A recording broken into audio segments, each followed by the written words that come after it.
Avant naloba, nazoti que la binotan, bola nos vidéos. Bola nango bien avec beaucoup d'attention avant naloba. Na conseil des ministres plus d'une fois. Balobi ke batu bazwa sens unique te.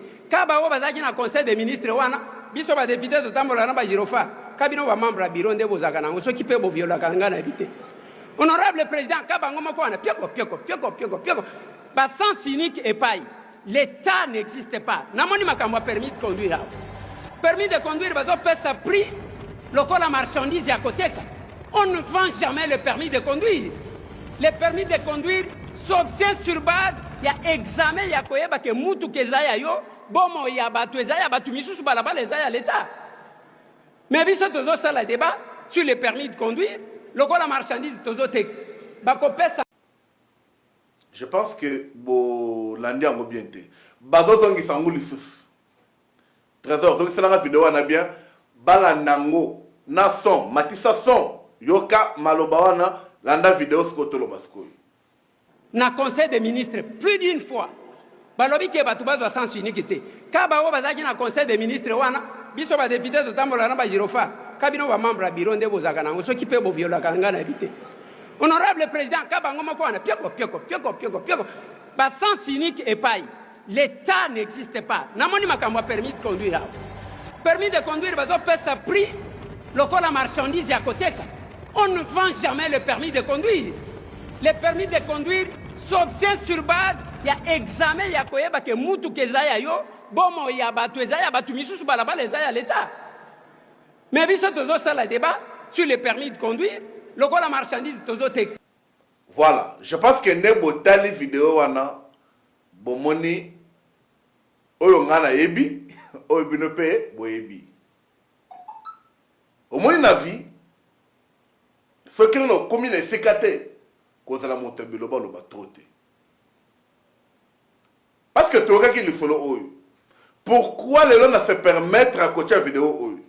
C'est parce que lui-même, Excellence Eliezer Ntambwe, a commis que les médias pour se justifier. Excellence, ministre délégué auprès du ministre de Défense nationale, chargé des anciens combattants. Vous êtes Excellence, vous êtes ministre, Oyo ba Congolais balingi trop. Changement et bandakana e bandeli. Changement pe bandakana mutumoko. C'est ça changement. Mais bon monique na 2024 pour la commune Anabotala. Ministre Eliezer ou la député Eliezer a zali ko s'insurger contre ba ministre. Oyo bazot na conseil des ministres bazoloba. Quand keloko lobaki lelo ekangiye. Par là, nous savons tous que le ministre Eliezer Ntambwe, avant défenseur Mounen, il y a un intérêt à tout, il y a un mingi, et puis il y a un trop. Surtout dans l'émission, il y a Tokomi Wapi, mais il y a un makas. Mais tant la jour, on a un biscat, embouteillage mouké, pour la vidéo, on a bien. Vous voyez que Zélé est un embouteillage à mouké, ou dévié, bas dévié, c'est sans scénique. Makambo ya condamné qui makambo ya sali. Nazo na boye c'est pas que na sali ko trajet ministre té. Moi je rappelle au ministre oyo peuple a lingi, o bakino ba lingi, oyo alobelaka bango. Papa et ben de la pouvoir comme la vignon il y a pouvoir ya ba congolais té. Toko sepela biso ba congolais. Biso ba fatiste. Biso ba to defendara fati. Biso pe to nimela kayo.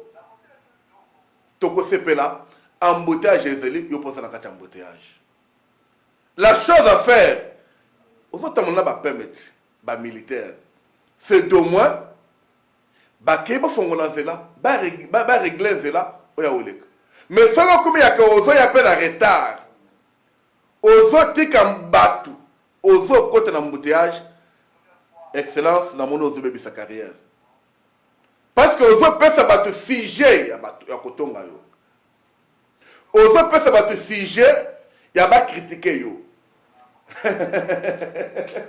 tala excellence na zone bala boye avec tout amour que j'ai pour toi oyebi ozo na ba vidéo ebele oloba ebele donc ndenge ozo na ba ajustement na yo avant au bêta, zongi fait 5 vidéos au talent, marambo lobaki na marambo sali. Parce qu'à partir de tes vidéos, pourquoi vous montez le film, je ne sais pas.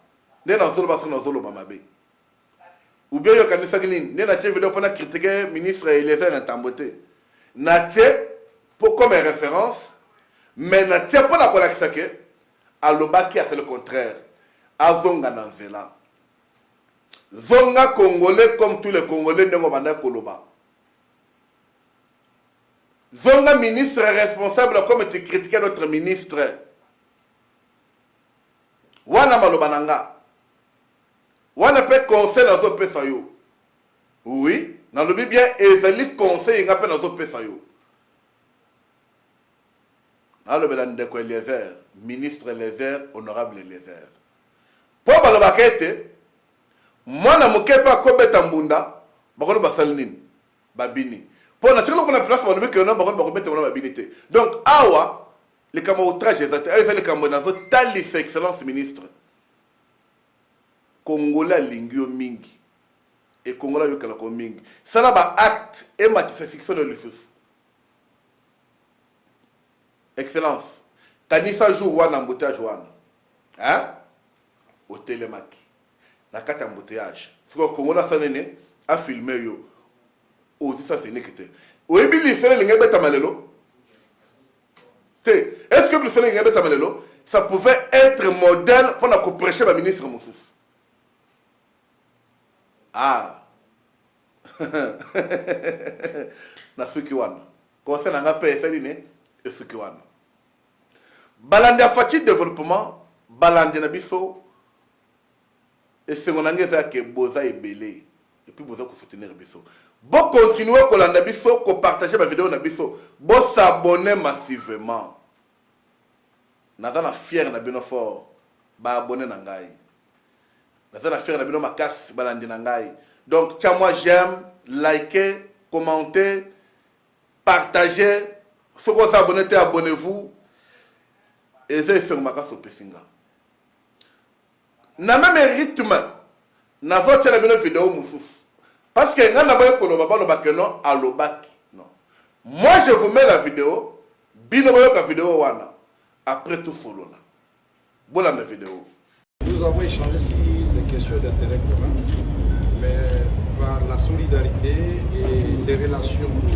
traditionnelles qui lient la Belgique la République démocratique du Congo et il s'est intéressé bien sûr à savoir comment les deux processus avancent à ce moment. Et nous avons mis ensemble en exergue la question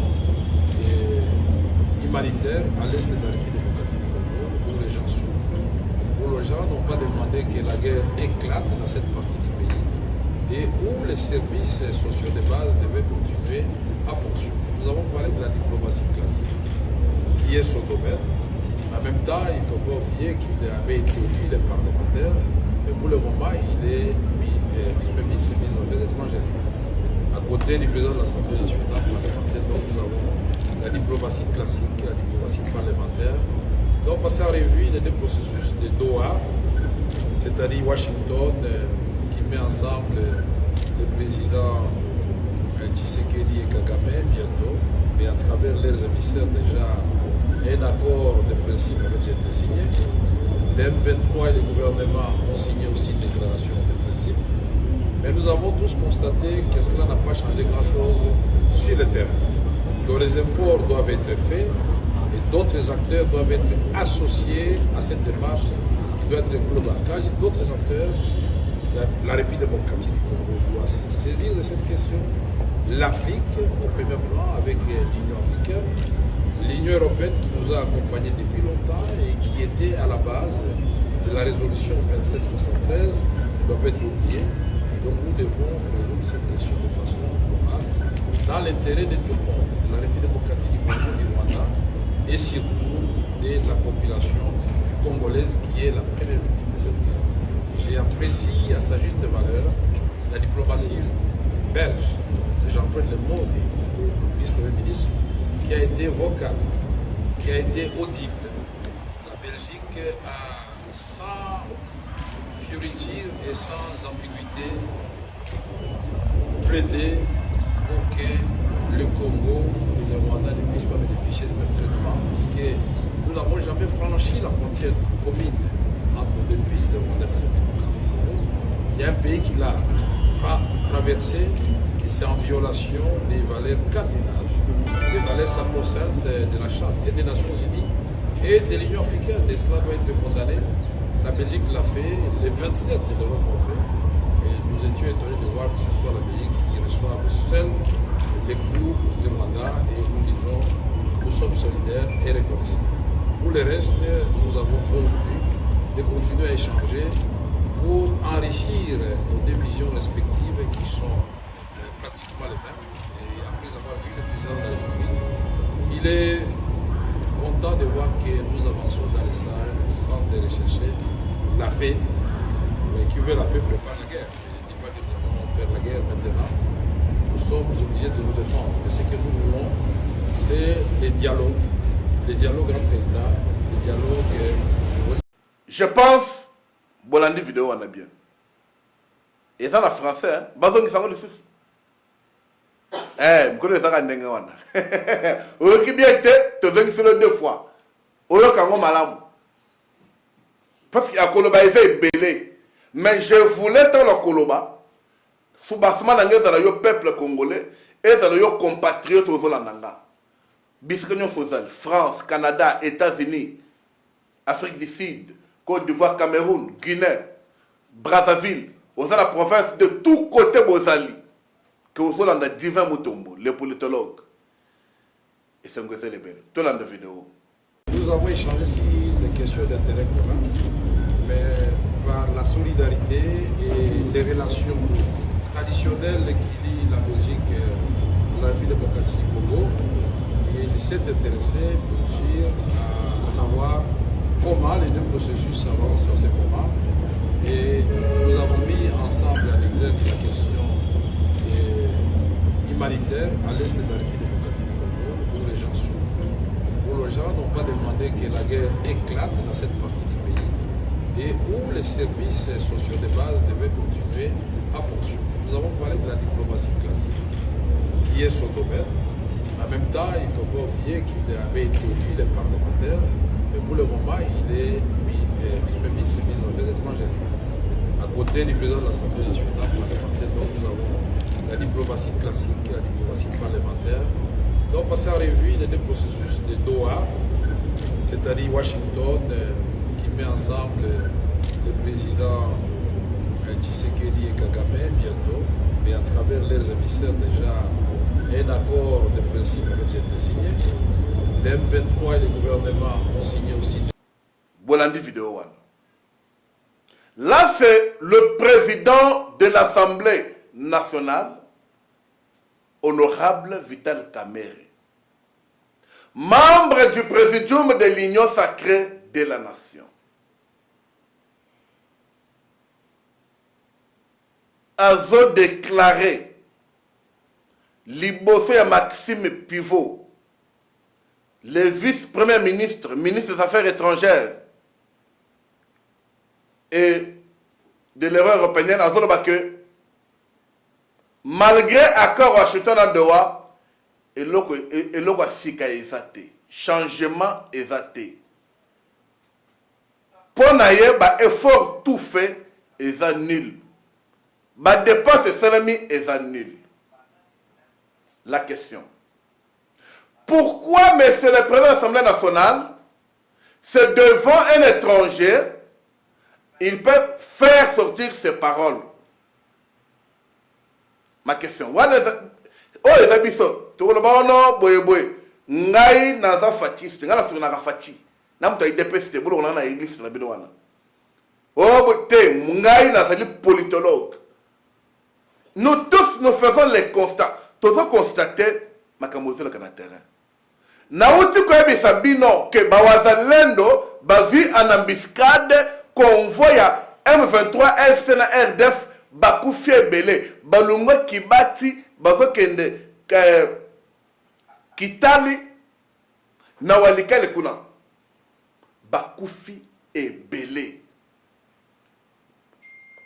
Il partait où? Maintenant que nous renforcer la ligne d'affrontement, ligne d'attaque, pour ne pas se reprendre par FRDC. Ça veut dire, malgré ça, c'est bon. Mais mon problème, pourquoi Vital Kamerhe doit parler devant les étrangers? Wananga na sepelité. Dans le biboui, Wananga na sepelité. Balabaka kesa ba kambo ezeli mais Vital Kamerhe, loba yango na ba Congolais. Nous avons ici, va voir le chef de l'État, discute avec Batou. Pesa argument na yo. Pas depuis ma kambo banda ou tikala ko soutenir Angote. Aucune déclaration officielle. Mais pourquoi devant Mopaya?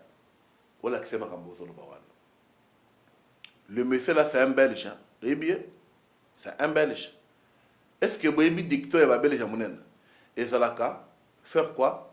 Diviser pour mieux régner. Mais on faut côté la piège papa. Wana na olobi na micro toyoki. Pour confirmer que na kolobela bango. Bon olobi na bureau. Parce que tu as fait avec les messieurs 48 minutes. 48 minutes tu dis balé bokangela bureau bo solo là. Mais tellement makambo izole kana Congo. Ba Congolais balani na biso peut-être koloba nini likambo eza que liboso batwana ko faut ko zala mayele. Il faut d'abord saluer l'accord. Il y a comme M. Maxime Pivot, le VPM des Affaires étrangères et de l'Union européenne, à lobby, malgré l'assaut des États-Unis, na ya Doha, bango peut intervenir. Baling peut makeso ya Est na Union européenne. Il a parlé. Question de l'encourager, pour le bon que ça va, mais moi, il y a parce que tout le monde qui me vend de tous côtés. Pour garantir que le fait que Washington, le fait que Doha, c'est bandima qui tout ça l'accord et empêcher Moutoumousou à travailler. Je ne sais pas si on est d'accord comme ça. Mais, hein? Il n'y a aucun changement depuis la signature des accords. Je ne sais pas quel est le rapport au PSLimbo Canabiso. Makamaboyeza Malamute. Nalingaka ka ba Congolais bayo kayo na monoko na bango. Makambo nde bato baso koloba aux traîtres. Makambo nde bato baso koloba au chef de l'État. Makambo nde bato baso koloba aux de mèche na ba M23. Bato baso koloba. Biso tozo na bango te. Moi je parle ici, moi j'approche le président national. Il y a INC. J'approche le président de l'Assemblée nationale. J'approche l'élit du peuple. Que Papa Nangaï va pétant en tant que président de l'Assemblée nationale. Il y a qu'au condamner nini guerre à Est publiquement Toyoka. Fais-le parce qu'avec les chefs. Dans l'Assemblée, tu parles toujours Makamboyo et ça collévé bateau balingara chef. Liberté d'expression, on te les laisse, mais tu es avec les chefs. Vous savez, ma président, mais l'union sacrée. Tu es mon chef là-bas, l'union sacrée. Mais tu ne peux pas, Makamboua, ne collécater. Et collécater, cher président national de l'ANC, Vital Kamerhe. Na Kangiwana, conseil on a pesi, yoki. Na boya batba récupérer, na tia vidéo bolandi, Makamboua lobby, ndenga la seul commentaire nanga. Na pesi point de vue nanga, na engagé ta fatigue développement te, na engagé l'union sacrée te. Na s'engager na mo que non Makamboua côté nanga zabiente, mokonzi, ça la point de presse connaît d'abord Makamboua de la na est. Po kona walikale, kalate, ba ki te pe na walungu et pas na bino. Ouzanine, ce pays t'a déjà tout donné. Attends le lot, le basomba, le basomba on a combien? Ozo peser fort. Je passe. Banda konangai si j'ai mis ça tout na suki sawana. Botela ba photo oyo. Omoni photo wana. Voilà.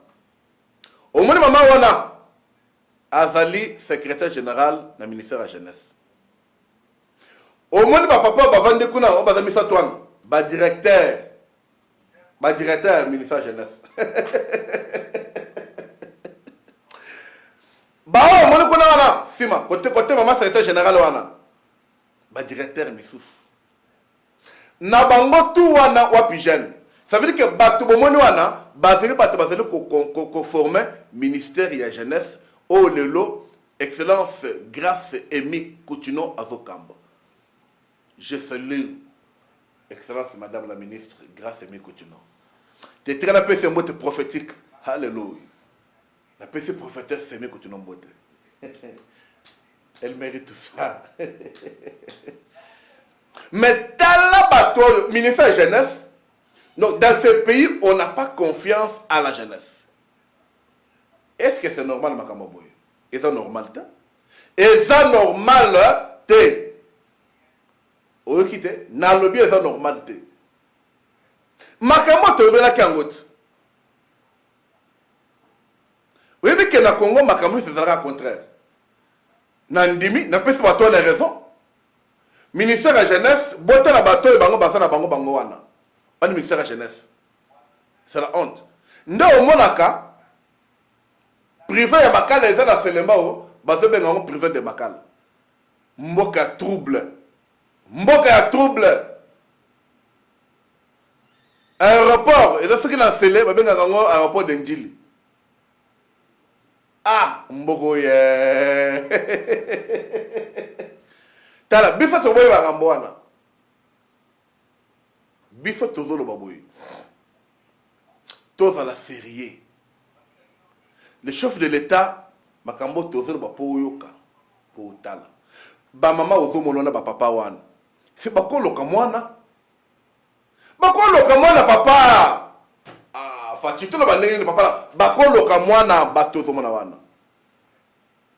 Moi, je demande, là, je regarde, Excellence, Madame Emi Koutino, avec le gars qui fait rire. Excellence, prends courage. Fais le nettoyage à ce ministère-là. Je sais que c'est un combat. Je sais qu'on va t'attaquer. Mais, prends du temps de faire des nettoyages à ce ministère-là.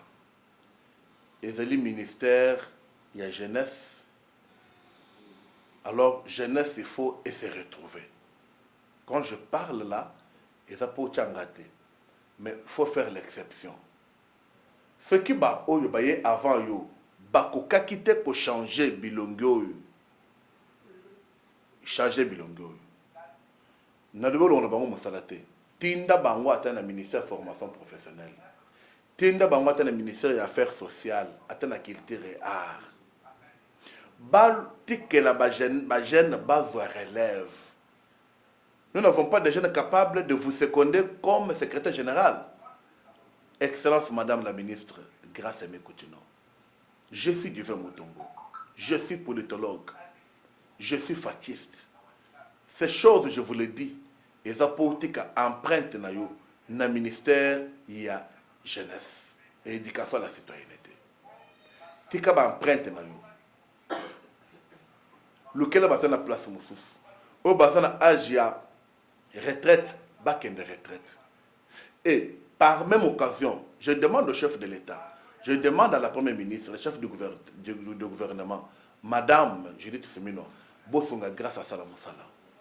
Grâce à Zali symbole la jeunesse, grâce à jeunesse bandimiye, grâce Tolingi à Salam Moussala, un jour, bandi me l'appelle jeunesse. Pourquoi je soutiens grâce Emi Koutino? C'est pour que Mboka Oyo, balingaka bajenete, balingaka bajene ba occuper poste à malamote, poste à l'écoloté. Mais biso ba jeune, toza simanaye, toza kwa appuyer pour qu'il nous fasse du bon travail et de la témoignage pour que demain,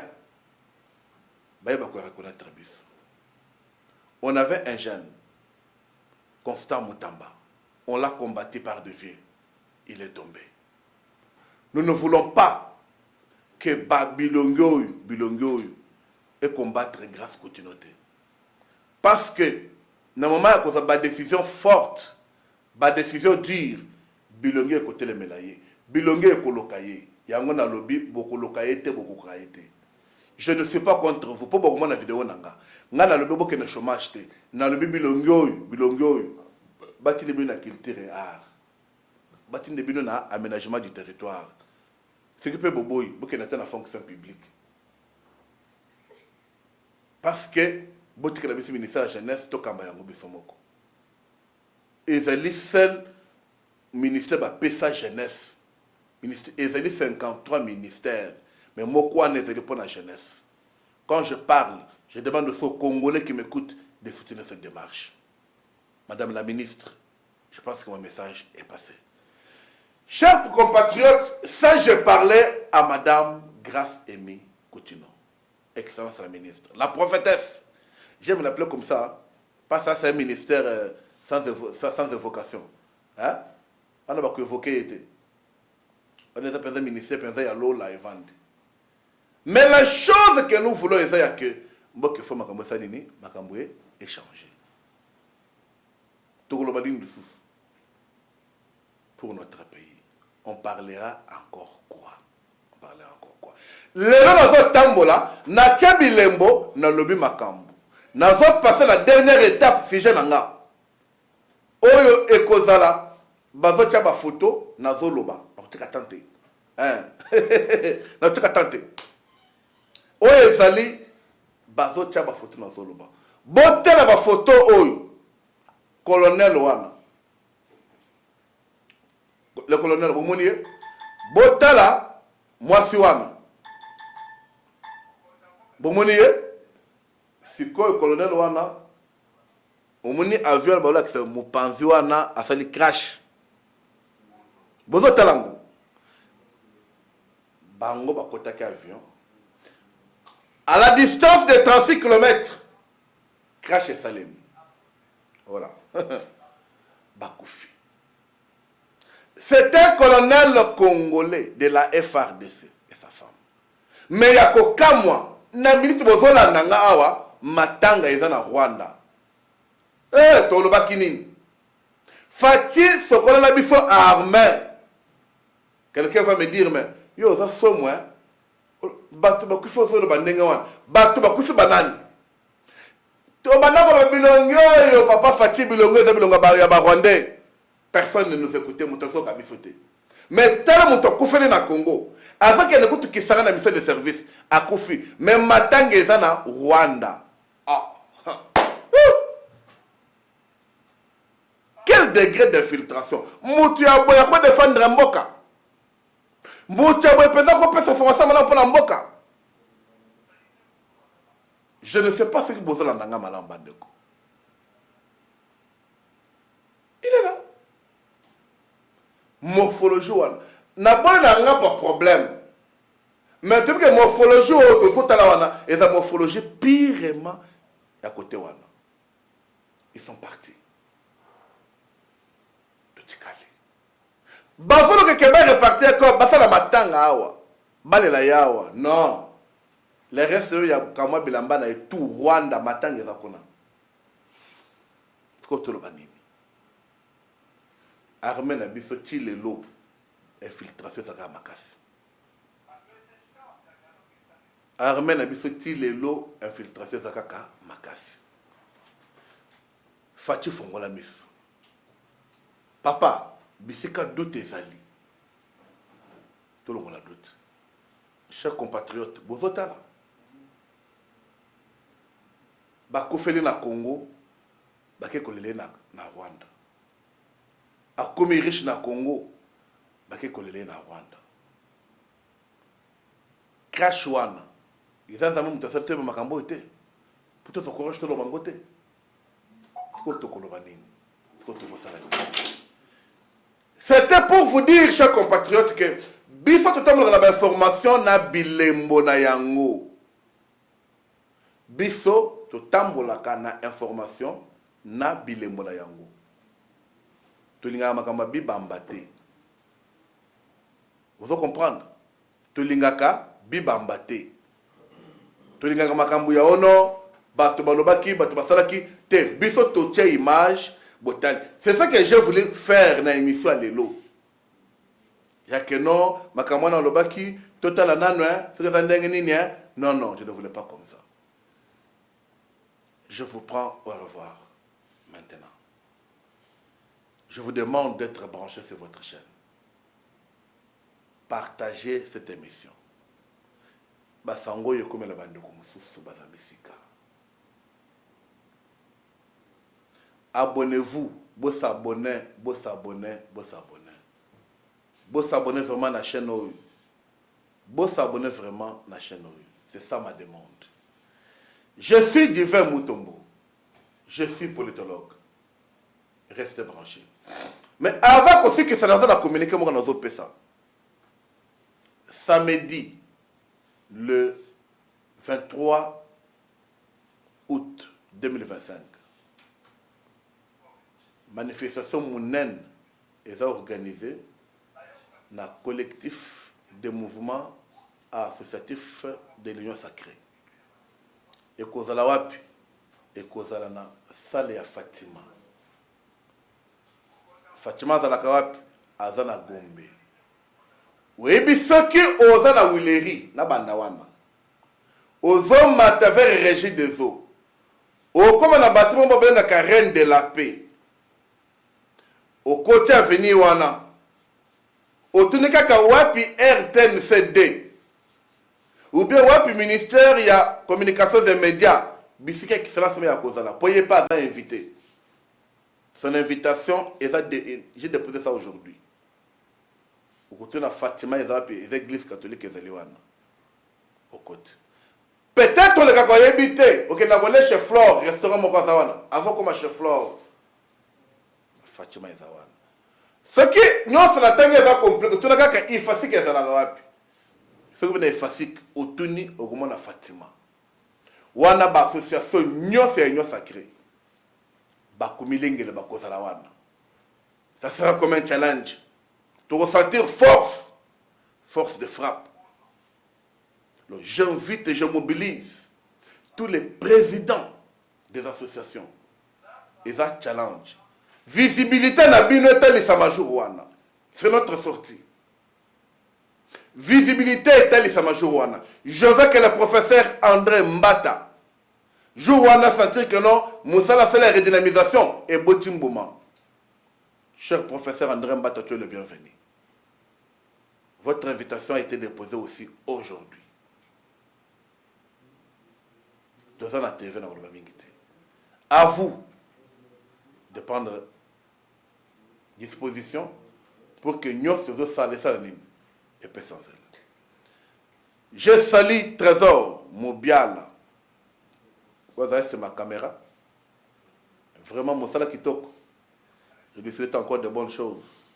De bonnes choses, de bonnes choses, de bonnes choses. Pour Bozo, c'est vraiment mon salaire qui toque. Assisté par Madame Iguette Kabea.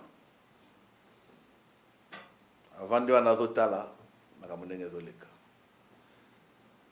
et moi assisté. De l'autre côté, je vois M. Grégoire Changou, l'homme de double casquette. Fondation Saïra, CG, alléluia. Hein? Avec Lasconi, Lutumba, l'homme de design. Tous à la œuvre, papa. Que Dieu vous bénisse.